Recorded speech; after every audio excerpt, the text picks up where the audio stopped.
Sir sir ಯಾಕೆ sir ಟೆನ್ಷನಲ್ಲಿದ್ದೀರಾ? ಯಾವ ಗಿರಾಕಿನೂ ಬರ್ತಾನೆ ಇಲ್ವಲ್ಲೋ? ನನ್ನ ಟೆನ್ಷನ್ ಏನು ಗೊತ್ತೇನೋ? ನನ್ನ ಹೆಂಡತಿ ವಜ್ರದ ಮುಕ್ತಿ ಮಾಡಿಸ್ಕೊಮ ಅಂತ ಹೇಳ್ಬಿಟ್ಟವಳು. ಇವತ್ತೇನಾರು ನಾನು ತೊಗೊಂಡು ಮನೆಗೆ ಹೋಗದೆ ಹೋದ್ರೆ ಮನೆ ಬೆಡ್ರೂಮಲ್ಲಿ ಸೇರ್ಸೋದ್ರಲ್ಲಿ ಬಾಗಲ್ಲೂ ಸೇರಿಸಲ್ಲ ಅಂತ ಹೇಳ್ಬಿಟ್ಟವಳು. ಏನು ಮಾಡೋದು? ಟೆನ್ಷನ್ನು. ಅಣ್ಣ ಯಾಕಣ್ಣ ಟೆನ್ಷನ್ ಮಾಡ್ಕೋತೀರಾ? ನಮ್ಮ ಇನ್ಸ್ಪೆಕ್ಟರ್ ಮಗಳು ಮದುವೆ ಮಾಡಿದಾಗ್ಲೂ ನಾವು ದುಡ್ಡು ಕಲೆಕ್ಟ್ ಮಾಡಿದೀವಿ. ಮತ್ತೆ ನಮ್ಮ SI ಮನೆ ಕಟ್ಟಿದಾಗ್ಲೂ ನಾವು ದುಡ್ಡು ಕಲೆಕ್ಟ್ ಮಾಡಿದೀವಿ. ಆಫ್ಟರ್ ಆಲ್ ಮುಗಿತಿಗೆ ಕಲೆಕ್ಟ್ ಮಾಡಕ್ಕಾಗಲ್ವಾ? ಇವತ್ತು ರಾತ್ರಿ 12 ಗಂಟೆವರೆಗೂ ನಾವು ಡ್ಯೂಟಿ ಮಾಡೋಣ. ದುಡ್ಡು ಕಲೆಕ್ಟ್ ಮಾಡೇ ಮಾಡೋಣ. ಹಂಗಂತೀನಪ್ಪ. ನೀನ್ ಆ ಕಡೆ ನೋಡು, ಎಲ್ಲಿ? ನಾನು ಈ ಕಡೆ ನೋಡ್ತೀನಿ.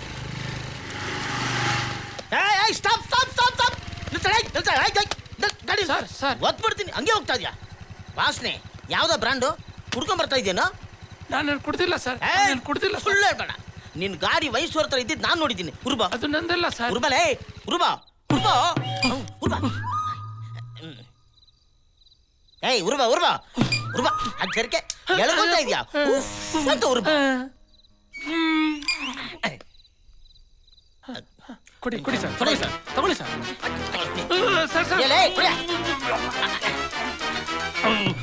ಸರ್ ಇದು ಯಾವ brand?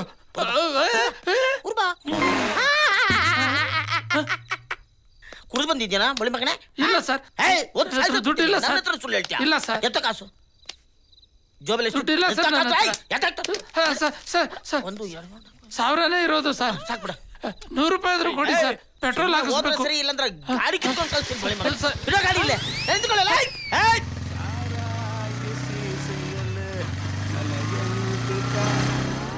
Stop stop stop stop. ಸಾಯಿಸ್ಬಿಡ್ತೀನಿ. ಯೋ ಪೊಲೀಸಪ್ಪ, ನಿನ್ಗೇನಾದ್ರು ಬುದ್ಧಿಗಿದ್ದೀಯ? ಪೊಲೀಸವ್ರನ್ನ ಕೇಳೋ ಮಾತಾನೆ ಇದು? ಏನ್ ಕುಡ್ದಿದೀಯ? ನನ್ನ ಗಾಡಿಗೆ ಅಡ್ಡ ಬಂದಿದೀಯ. ನಾನೇನಾದ್ರೂ ಬ್ರೇಕ್ ಹಾಕ್ಲಿಲ್ಲ ಅಂದಿದ್ರೆ ಇಷ್ಟೊತ್ತಾಗ್ಲೇ ಸತ್ತು ಯಮಲೋಕದಲ್ಲಿ ಇರ್ತಿದ್ದೆ. ಫೋನ್ ಮಗನ ಪೊಲೀಸ್ಗೆ ಗಾಡಿ ಕೊಡ್ತೀಯ? ನಾನು ಯಾಕೆ ಹತ್ತಿಸ್ಲಿ? ನೀನೇ ನನ್ನ ಗಾಡಿಗೆ ಅಡ್ಡ ಬಂದಿದ್ದು, ನಾನೇನ್ ಮಾಡ್ಲಿ? ಕಪ್ಪು ಅಷ್ಟೇ. ಕುಡ್ದಿದ್ಯೇನೋ?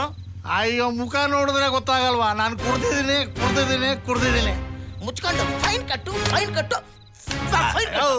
ಏನೇ ನೀನು? ಗೌರ್ಮೆಂಟ್ನವರು ಬ್ರ್ಯಾಂಡಿ ವಿಸ್ಕಿ ತಯಾರು ಮಾಡೋಕೆ ಫ್ಯಾಕ್ಟ್ರಿಗಳಿಗೆ ಲೈಸೆನ್ಸ್ ಕೊಟ್ಟಿದ್ದಾರೆ. ಅವ್ರು ತಯಾರು ಮಾಡಿದ ಗುಂಡಿ ಏನ್ ಮಾಡಬೇಕು? ಹಾಕ್ಬೇಕು.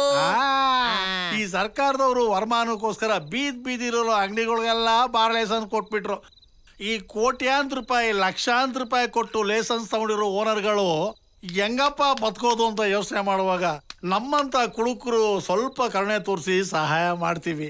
ಹೆಂಡತಿ ಕಾಟ ತಡಿಯಕ್ಕಾಗದಲ್ಲೇ ಚೆನ್ನಾಗಿ ಕುಡ್ಕೊಂಡು ಹೋಗಿ ಮಲ್ಕೋತೀವಿ. ಹಿಂಗ್ ಮಲ್ಕೊಳಕ್ಕೂ ಬಿಡದೆ, ಗುಂಡಾಕಕ್ಕೂ ಬಿಡದೆ, ಯಾಕಯ್ಯ ನನ್ನ ಗಾಡಿಗೆ ಅಡ್ಡ ಬಂದ್ ಸಾಯ್ತೀಯ? ಕುಡ್ದಿದ್ ಲೋಕಲ್ ಬ್ರ್ಯಾಂಡ್ ಆದ್ರೂ ಕರೆಕ್ಟ್ ಮಾತಾಡ್ತಾನೋ. ಲೇ, ಡ್ರೈವಿಂಗ್ ಮಾಡ್ಬೇಕಾದ್ರೆ ಕುಡ್ದಿದ್ರೆ ಫೈನ್ ಎಷ್ಟು ಗೊತ್ತೇನೋ? ಅವಾಗ 1,000 ಅಂತಿದ್ರು, ಈಗ 10,000 ಅಂತೆ ಕಂತೆ. 10,000 ಆಗ್ಲಿ ಕಟ್ಟೋ. ಯೋ ಪೊಲೀಸಪ್ಪ, ಕುಡಿಯಕ್ಕೂ ದುಡ್ಡು ಕಟ್ಟಬೇಕು, ಕುಡ್ದು ಗಾಡಿ ಓಡ್ಸಕ್ಕೂ ದುಡ್ಡು ಕಟ್ಟಬೇಕು. ಏನಯ್ಯ ನಿಮ್ ಸರ್ಕಾರದ ರೂಲ್ಸ್? ಹೋಗ್ಲಿ, ಫೈನ್ ಎಷ್ಟು ಕಟ್ಬೇಕಪ್ಪ? 10,000. 20 ಕಟ್ಟಪ್ಪ. ಆಯ್ತು 30 ಕಟ್ಟೋ. ಯಾಕೋ? 10,000 ಇದ್ದಿದ್ರೆ 10 days 24/7 ಪೋಚ್ಕೋಬೋದಾಯ್ತು. ಈಗ ನನ್ನ ಜೋಬಲ್ಲಿ 50 ರೂಪಾಯೂ ಇಲ್ಲ. 10 ರೂಪಾಯಿ ಕೊಡು. ಕಿತ್ಕೊಂಡ್ರು 1 ರೂಪಾಯಿ ಇಲ್ಲ. ಪೊಲೀಸಪ್ಪ ನೋಡಪ್ಪ, ಹೆಂಗಿದ್ರು ನೀ ನನ್ನ ಕೈಯಲ್ಲಿ ತಗಲಾಕೊಂಡಿದೀಯ. ನಿನ್ ಜೊತೆ ಮಾತಾಡಿ ಎಲ್ಲ ಇಳ್ದೋಗ್ಬಿಡೈತೆ. ಈಗ ಮನೆಗೋರೆ ನನ್ನ ಹೆಂಡ್ರೂ ಸೇರ್ಸಲ್ಲ. ಒಂದು ಕೆಲಸ ಮಾಡು, ಹೆಂಗಿದ್ರು ನೀನ್ ಮನೆಗೆ ಹೋಗ್ತೀಯಲ್ಲ, ನಿನ್ ಜೊತೆ ನಾನು ಬರ್ತೀನಿ. ಇವತ್ತು ರಾತ್ರಿ ಅಲ್ಲೇ ಮಲ್ಕೋತೀನಿ. ಬೆಳಿಗ್ಗೆ ಎದ್ದು ನಿಮ್ಮನೇಲೇ ಸ್ನಾನ ಮಾಡ್ತೀನಿ. ನೀನ್ ಹೆಂಡ್ರಿಗೆ ಹೇಳಿ ಒಳ್ಳೆ ಟಿಫನ್ ರೆಡಿ ಮಾಡಿಸು. ಟಿಫನ್ ಮಾಡಿಕೊಂಡು ಅಲ್ಲಿಂದಲೇ ನಾನು ಆಫೀಸ್ಗೆ ಹೋಗ್ತೀನಿ. ಬರ್ಬೇಕಾದ್ರೆ ಸ್ವಲ್ಪ ಪೋಚ್ಕೊಂಡು ಮನೆಗೆ ಹೋಗ್ತೀನಿ. ಇಲ್ಲ ನನ್ನ ಹೆಂಡತಿ ಕಾಟ ತಡೆಕಾಲ 100 ಕೊಡು ಗುರು, ಪ್ಲೀಸ್ ಗುರು ಇಲ್ಲ ಬೇಡ ಗುರು, ಪ್ಲೀಸ್. ನೋಡು, ಹೇಳಿ ಕೇಳಿ ಪೊಲೀಸ್ನವರು ನಮ್ಮ ಹತ್ರ ಎಲ್ಲಿ ದುಡ್ಡು ಇರುತ್ತಪ್ಪ? 1 ನಿಮಿಷ ಇರು. ನೋಡು, ಅಲ್ಲಿ ದೂರದಲ್ಲಿ ನಮ್ಮ ಮನೆ ಇದೆ, ಅಲ್ಲಿ ಹೋಗಿ ನಾನು ದುಡ್ಡು ತಂದ್ಬಿಡ್ತೀನಿ. ಗಾಡಿ ಕೊಡಪ್ಪ. ಇಲ್ಲೇ ಕಾಯ್ತಾ ಇರು.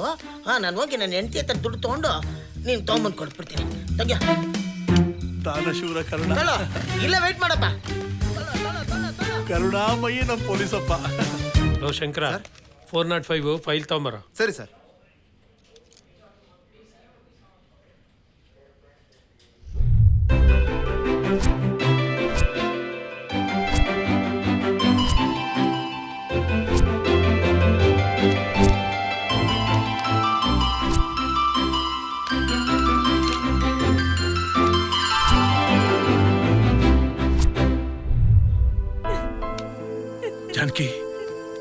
ಜಾನಕಿ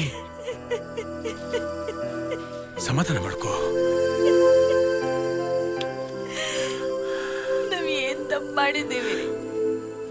ಆ ದೇವ್ರು ನಮ್ಗೆ ಯಾಕೆ ಈ ತರ ಶಿಕ್ಷೆ ಕೊಡ್ತಿದ್ದಾನೆ? ಸಮಾಧಾನ ಮಾಡ್ಕೋ.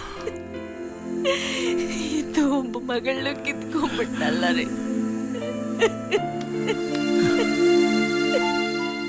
ಅಳ್ಬೇಡ, ಸುಮ್ಮನಿರು, ಸಮಾಧಾನ ಮಾಡ್ಕೋ.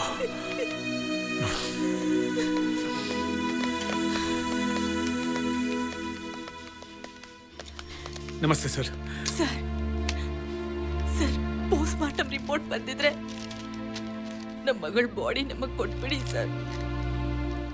ಬಂತು, ಬಟ್ ನಾನು ನಿಮ್ಮ ಹತ್ರ ಕೆಲವು ಪ್ರಶ್ನೆಗಳು ಕೇಳಬೇಕು. ಕೇಳಿ ಸರ್. ಈ ಆಕ್ಸಿಡೆಂಟ್ಗೆ ಮುಂಚೆ ನಿಮ್ಮ ಮಗಳು ನಿಮ್ಮ ಹತ್ರ ಯಾವಾಗ ಕೊನೆ ಸಾರಿ ಮಾತಾಡಿದ್ದು? ಅವತ್ತು ಡ್ಯಾಡಿ ಕಾಲೇಜಿಗೆ ಹೋಗಿ ಬರ್ತೀನಿ ಅಂತ ಹೋದ್ಲು ಸರ್. ರಾತ್ರಿ ಆದರೂ ಮನೆಗೆ ವಾಪಸ್ ಬಂದಿಲ್ಲ. ನಾನೇ ಕಾಲ್ ಮಾಡಿದೆ, ಸ್ವಿಚ್ ಆಫ್ ಅಂತ ಬಂತು. ಅದೇ ಕೊನೆ. ನಿಮ್ಮ ಹತ್ರ? ನಾನು ಊರಲ್ಲಿ ಇರ್ಲಿಲ್ಲ ಸರ್. ಮನೆ ದೇವ್ರಿಗೆ ಹರಕೆ ತೀರಿಸ್ಬೇಕು ಅಂತ ಊರಿಗೆ ಹೋಗಿದ್ದೆ. ಬರೋಷ್ಟ್ರಲ್ಲಿ ಪ್ಲೀಸ್, ಮಾಲತಿ ಶವ ಹೈವೇನಲ್ಲಿ ಸಿಕ್ತು. ಅಂತ ರಾತ್ರಿಲಿ ಹೈವೇನಲ್ಲಿ ಏನು ಕೆಲಸ? ಬೈ ದ ವೇ, ನಿಮ್ಮ ಮಗಳು ಕಾಲೇಜಿಗೆ ಹೇಗೆ ಹೋಗ್ತಾಳೆ? ಸ್ಕೂಟರ್ಲ್ಲಿ ಹೋಗ್ತಿದ್ಲು. ಸ್ಕೂಟರ್? ಬಟ್ ಆಕ್ಸಿಡೆಂಟ್ ಸ್ಪಾಟಲ್ಲಿ ಸ್ಕೂಟರ್ ಇರಲಿಲ್ವೇ? ಅದು ಅದು ಅವತ್ತು ಅವಳು ಸ್ಕೂಟರ್ ತಗೊಂಡು ಹೋಗಿರ್ಲಿಲ್ಲ sir. Okay. Post mortem report ಪ್ರಕಾರ ನಿಮ್ಮ ಮಗಳು ಆಕ್ಸಿಡೆಂಟಿಂದ ಸತ್ತಿಲ್ಲ, ಅದಕ್ಕಿಂತ 2 ಗಂಟೆ ಮುಂಚೆನೇ ಸತ್ತೋಗಿದ್ದಾಳಂತೆ. ರೇಗರ್ ಮಾರ್ಟಿಸ್ ರಿಪೋರ್ಟ್ ಪ್ರಕಾರ ನಿಮ್ಮ ಮಗಳಿಗೆ ಇಲ್ಲಿ ಅಂದ್ರೆ ಬ್ರೈನ್ ಸ್ಟೆಮ್ಗೆ ಗಾಯವಾಗಿದೆ. It's very dangerous. ನಿಮ್ಮ ಮಗಳಿಗೆ ಶತ್ರುಗಳಾಗ್ಲಿ ಅಥವಾ ಆಗದೆ ಇರೋರಾಗ್ಲಿ ಯಾರಾದ್ರೂ ಇದ್ದಾರಾ? ಇಲ್ಲ ಸರ್, ನನ್ನ ಮಗಳನ್ನ ಸಾಯಿಸುವಂತ ಶತ್ರುಗಳು ಯಾರೂ ಇಲ್ಲ. ಎಲ್ಲರೂ ಅವಳನ್ನ ಅಜಾತ ಶತ್ರು ಅಂತ ಕರೆಯೋರು ಸರ್. ಇಂಥ ಮಗಳು ನಮಗಿಲ್ವಲ್ಲ ಅಂತ ನನ್ನ ಫ್ರೆಂಡ್ಸ್ ಎಷ್ಟೋ ಜನ ಹೇಳ್ತಿದ್ರು. ಇಂಥ ಮಗಳನ್ನ ಕೊಲೆ ಮಾಡೋದಕ್ಕೆ ಯಾರಿಗೆ ತಾನೇ ಮನ್ಸು ಬರುತ್ತೆ ಹೇಳಿ ಸರ್? ಸರ್ ಸರ್ ಪ್ಲೀಸ್, ನಿಮ್ ಫಾರ್ಮ್ಯಾಲಿಟೀಸ್ ಎಲ್ಲ ಮುಗ್ದಿದ್ರೆ ನಮ್ಮ ಮಗಳ ಬಾಡಿ ನಮಗ್ ಕೊಟ್ಬಿಡಿ ಸರ್. ನಾವು ತಗೊಂಡು ಹೊರಟೋಗ್ಬಿಡ್ತೀವಿ ಪ್ಲೀಸ್. ನೋಡಮ್ಮ, please, I can understand. But ಇದು ಪೊಲೀಸ್ ಕೇಸ್. FIR ಬರೆದ ಮೇಲೆ ಸತ್ಯ ಹೊರಗೆ ಬರೋವರೆಗೂ ಈ ಫೈಲ್ ಕ್ಲೋಸ್ ಮಾಡೋಕ್ಕಾಗಲ್ಲ, ಬಾಡಿನೂ ನಿಮಗೆ ಕೊಡೋಕ್ಕಾಗಲ್ಲ. I am sorry, please. ಬಾ ಬಾ ಹೋಗೋಣ, ಬಾ.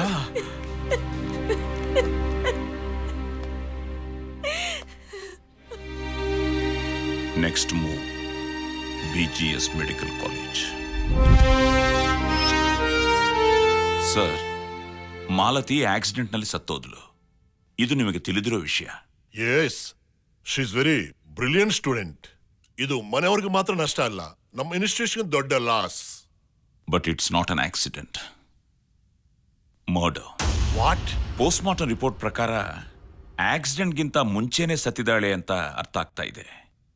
ಸೊ ನಿಮ್ಮ ಸ್ಟಾಫ್ನ ಸ್ಟೂಡೆಂಟ್ಸ್ನ ವಿಚಾರಿಸಲು ನಿಮ್ಮ ಪರ್ಮಿಷನ್ ಬೇಕು, please. Definitely I will be there for you. Sure, we will support you. Proceed. Thank you sir. ನಿಮ್ಮ student Malathi, how was she? She was very brilliant as well as obedient kuda sir, and college topper also sir.